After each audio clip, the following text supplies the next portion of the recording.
So I was reading for 2 minutes and my recording just shut down, so I'm going to just continue without saying anything. So be there.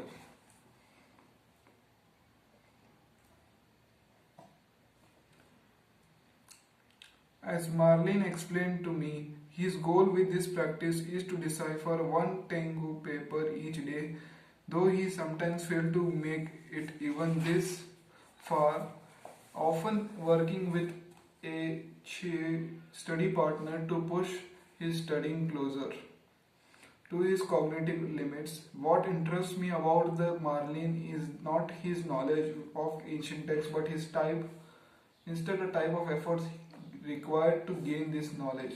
When I interviewed him, he empathized the mental intensity of this morning ritual. It's an extreme and serious discipline consisting mostly of deep work stuff you write about. He explained, run a growing business, but this is often the hardest brain strain I do. This strain is not unique to Marlene but is instead ingrained in the practice. As his rabbi once explained to him, you cannot consider yourself as a fulfilling this daily obligation unless you have stretched to the reaches to the stretched to the reaches of your mental capacity. Unlike many Orthodox Jews, Marlin came late to his faith, not starting his rigorous Talmud training until his 20s.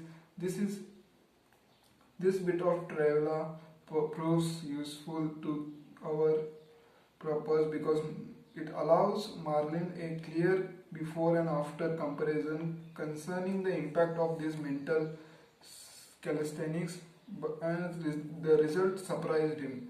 Though Marlin was exceptionally well educated when he began practice, he holds three different Ivy League degrees. He soon met someone fellow adherent who had only ever attended a small religious school but could still dance intellectual circles around him.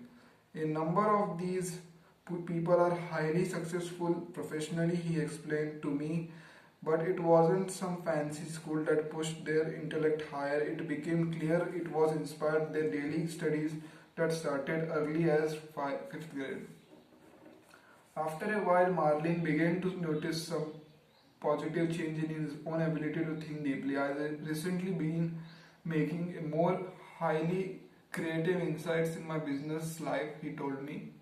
I am convinced it's related to this mental practice. This consistent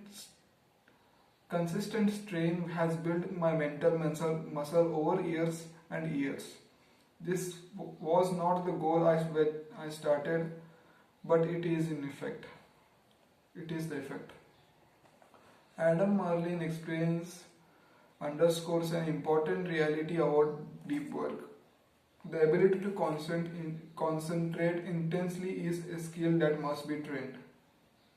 This idea might sound obvious once it's pointed out, but it represents a departure from how most people understand such matters. In my experience, it's common to treat undistracted concentration as a habit, like flourishing.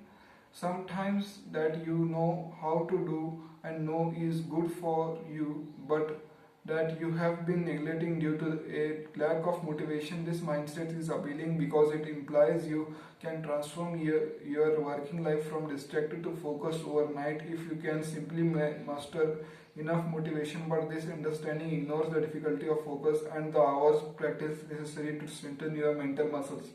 The creative insight that Adam Merlin now experiences in his professional life, in other words, have little to do with a life one-time decision to think deeper, but much to do with the commitment to train this ability early every morning. This is, however, an important corollary to this idea. Efforts to deepen your focus will struggle if you don't stimulatively when your mind from dependency on the distraction. Much in the same way that athletes must take care of their bodies outside of their training sessions. You will struggle to achieve the deepest level of concentration if you spend the rest of time fleeing the slightest hint of boredom.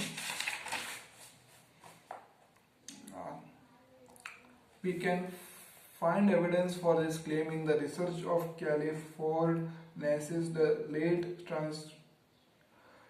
Stanford communication professor who was well known for his study of behavior in the digital age. Among other insights, Nass research revealed that the constant attention switching online has a lasting negative effect on your brain. Here's the Nass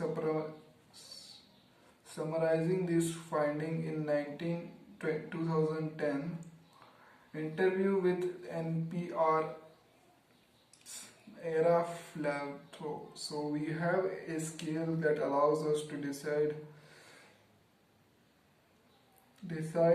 up people into people who multitask all the time and the people who rarely do. The difference are remarkable. People who multitask all the time cannot filter out their relevancy. They can't manage a working memory. They are chronically distracted. They initiate much larger part of their brains that are irrelevant to the task at hand. They are pretty much mental wreckers.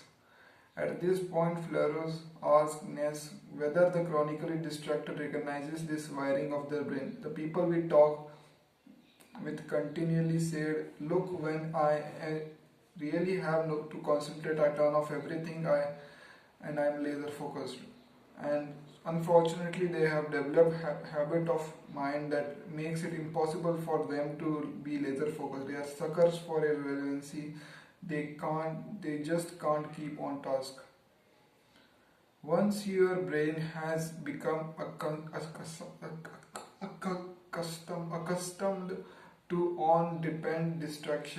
demand distraction, Ness discovered it is hard to shake the addiction even when you want to concentrate. To put this more concentrically, if every moment of a potential boredom in your life is, say, having to wait 5 minutes in a line or sit alone in a resort restaurant until a friend arrives, is relieved with a quick glance at your smartphone, then your brain has likely been rewired to a point where the mental bricks in Nass research is not ready for deep work. Even if you regularly schedule time to practice this concentration. Rule 1 taught you to integrate deep work into your schedule and support it with routines.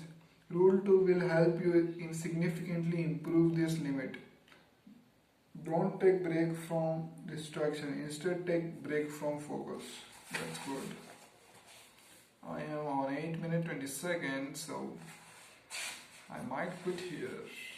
I think that's about it because I read 2 minutes which got deleted video, so that's about it. I have to study, so